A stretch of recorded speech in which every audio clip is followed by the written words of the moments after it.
এই কথা বলিয়া তিনি ভূমিতে থুতু ফেলিয়া সেই থুতু দিয়া কাদা করিলেন। পর ওই ব্যক্তি চক্ষুতে সে কাদা লেপন করিলেন ও তাহাকে কহিলেন, ফেলহ সরোবরে যাও, ধুইয়া ফেলো। অনুবাদ করিলে ওই নামে অর্থাৎ প্রেরিত। তখন সে গিয়া ধুইয়া ফেলিল এবং দেখিতে দেখিতে আসিল। তখন সেই প্রতিবাসীরা এবং যাহারা পূর্বে তাহাকে দেখিয়াছিল সে ভিক্ষা করিত, তাহারা বলিতে লাগিল, এ কি সেই নয় যে বসিয়া ভিক্ষা চাহিত? কেউ কেউ বলিল, সেই বটে। আর কেউ কেউ বলিল, না, কিন্তু তাহার মতো। সে বলিল, আমি সেই।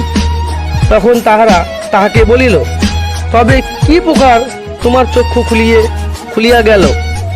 সে উত্তর করিল, যিশু নামে সেই ব্যক্তি কাদা করিয়া আমার চক্ষুতে লেপন করিলেন আর আমাকে বলিলেন, সেলহ যাও আর ধুইয়া ফেলো। তাতে আমি গিয়া ধুইয়া ফেলিলাম আর দৃষ্টি পাইলাম।